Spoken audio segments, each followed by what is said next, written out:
Today, we shall see the various components present in a computer. We shall try to see which all components are required in a computer in terms of using a computer to run a program.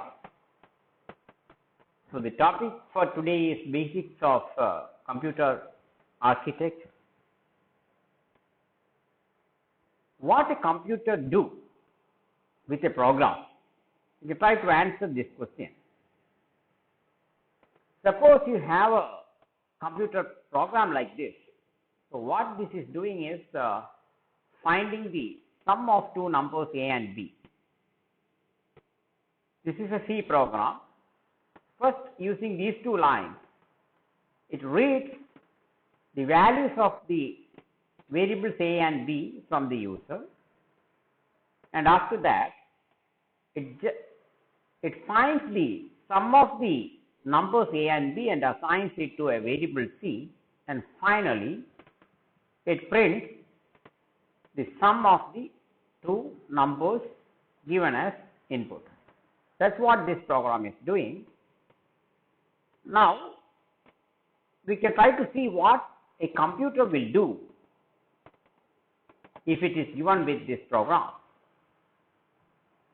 Given a program P like this, a computer do the following until it reaches the last statement of the program P. So, it repeatedly do this, reach the next statement, say S. Maybe this is the first statement. Then with the red statement, it performs the action to be performed as defined by the statement S. For example, this is a statement asking the computer to display this message in double quotes in the computer screen. So, it reads this statement and performs that action which is displaying that message. Likewise, it proceeds until it reaches the last statement, and thus it executes the program. Now, we can see the steps involved in using a computer to run a program. Which are the steps involved in using a computer to execute a program? First is, if you want to execute a program, first of all you have to supply that program to the computer. So, you store the program in the computer. That is the first step. Second step, you run or execute the program on the computer, and running or executing involves many things. First is, give the instance or input. So, if you are running the program to find the sum of two numbers, you give two numbers as input. Then you obtain the required output or solution. If you are giving 10 and 20 as input, you want to obtain 30 as output. So, you execute all the statements in the program and you produce the output, and finally you display the output or solution to the user. So, that is what you do. Now, we can try to understand which all components we need in a computer. The first step is you want to store the program in the computer. So, the question is, how will you supply that program to the computer? For that, you need a device which is called an input device, which enables you to supply programs or data to a computer. For example, you can use an input device like keyboard to type the program, and later when you are executing the program, you can use an input device to supply an input like the numbers 10 and 20. Then you need memory device in the computer to store programs or data. For example, if you are trying to execute the sum of two numbers program, you need to store that program itself in the computer, and later when you supply 10 and 20, if you are supplying these two are in input numbers, you want to store the data as well. So both programs and data needs to be stored, and you store it in what is called a memory device. Then you want to compute output. How will you compute output? You have to perform a sequence of operations, and all these operations are performed by a set of devices in what is called a central processing unit. And finally, when you produce the output, you have to display that output or give it to the user, and for that you can use an output device which can be used to give the response to the user by a computer.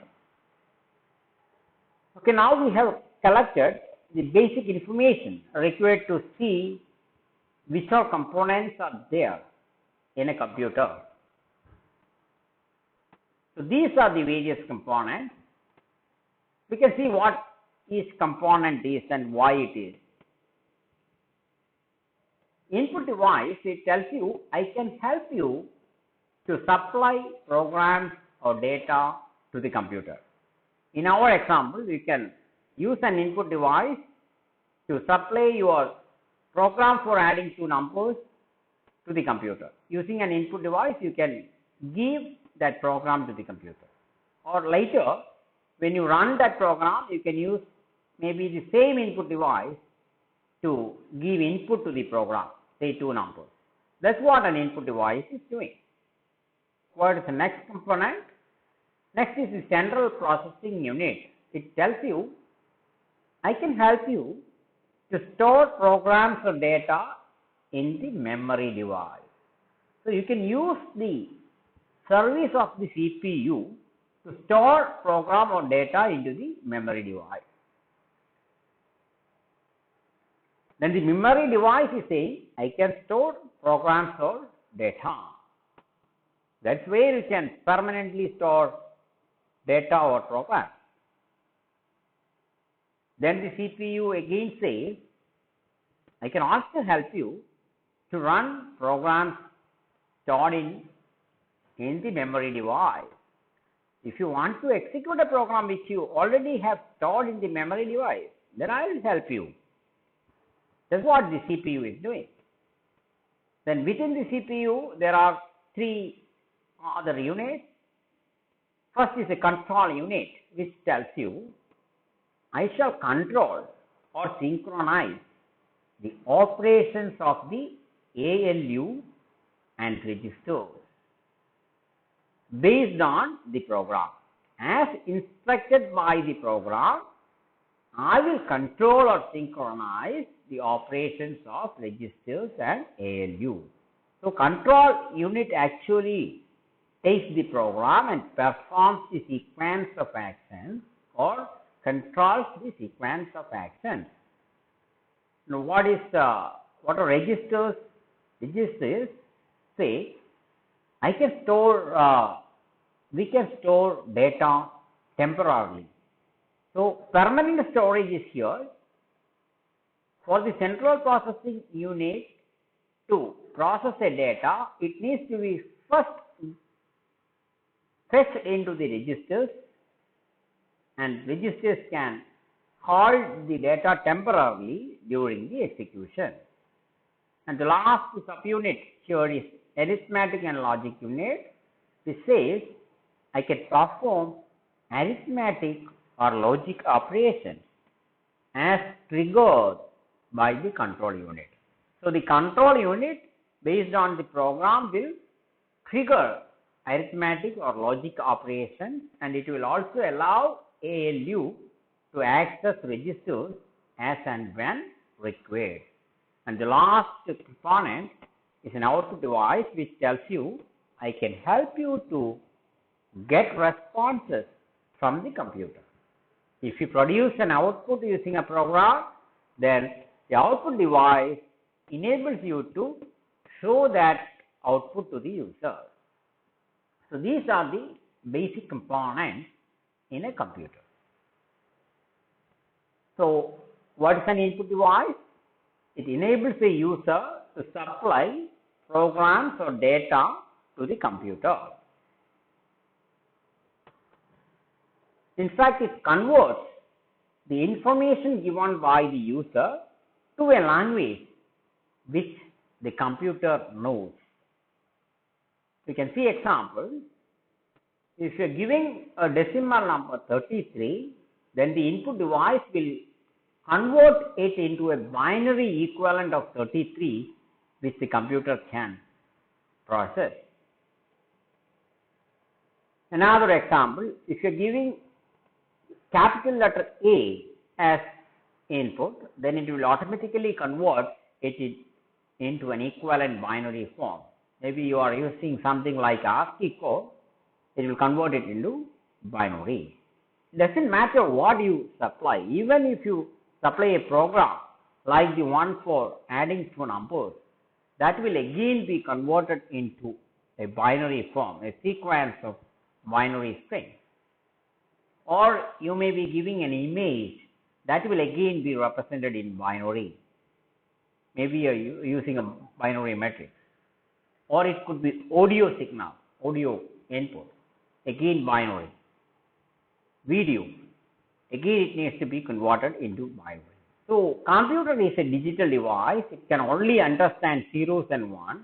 So whatever be the input data, it may be a number or a character or a program, image, audio, video, whatever it is, it needs to be converted into binary and then can be supplied to the computer. So these are examples of input devices. So you can use a touch screen to interact with the computer. So you can select options. The camera, if you want to supply some still pictures, you can use a camera. Scanner, if you want to scan documents, papers, you can use it as an input device. Microphone. The joystick, if you want to play games. Keyboard, which is a general purpose input device. Mouse. Then webcam, maybe you can use it to capture video. Then trackball, these are all examples. Then see what is a central processing unit, CPU. It's actually the heart of the computer, which contains the control unit, arithmetic and logic unit ALU, and registers. We can see what all these things are. Control unit. It controls the operations of the computer. It does the following repeatedly while executing a program. So we can see if you are executing a program using a computer, then what the control unit is doing. It fetches the next statement or instruction to be executed from the memory unit. So you are going to execute a program which is there in the memory unit, stored in the memory unit. What it do is, starting from the first statement, it fetches each statement one at a time, and after that, based on the statement, it identifies the arithmetic or logic operation to be performed. For example, suppose the statement is telling add A and B, then it identifies that it needs to perform an arithmetic operation which is addition. It identifies it. And once it identifies the operation, what it do? It triggers the required operations in the ALU. It triggers the addition operator or the full adder circuit in the ALU. It also enables the ALU to access registers or memory device as required. For example, in our case, the operation may be to add two numbers A and B. Both may be stored in registers. So it tells that, okay, the adder circuit, you now start acting on the data stored in, say, registers R1 and R2, which is what it is doing. So the control unit is controlling everything. Now coming to registers, what are they? High-speed memory devices in the central processing unit. They can store data temporarily during the execution of a program. So maybe for faster execution you can utilize them. Data needs to be first fetched into the registers from memory device. So memory device is the unit where the data is permanently residing. From there, get it to the registers. And it is true that the optimal usage of registers results in faster execution for a program. If data is available in registers, then it is fast because they are high-speed memory devices. And control unit controls the access on registers. It says that, okay, now ALU, you can access these registers for performing an operation like that. Then what an arithmetic and logic unit is doing? It contains digital circuits to perform arithmetic and logic operations. And control unit triggers the required circuit to be used. For example, to perform addition of A and B, there will be something called a full adder circuit, which is a digital circuit in the arithmetic and logic unit, and the control unit identifies that the instruction is to add, then it triggers the adder, and it also triggers the registers where the data to be added is stored. And ALU can access registers to get data to be acted on, and that's what an ALU is doing. Then finally, output device. What's it? It enables a user to get response from the computer. If the computer is producing 30 as the result of adding 10 and 20, then the program can utilize an output device to display the output number. Naturally, because the computer processes everything in binary form, before displaying it on the computer screen or some other output device, the data needs to be transformed from the binary form into a human readable form. These are the reverse transformations. If this is the output produced, then it will be converted into the equivalent decimal number 33 and will be displayed.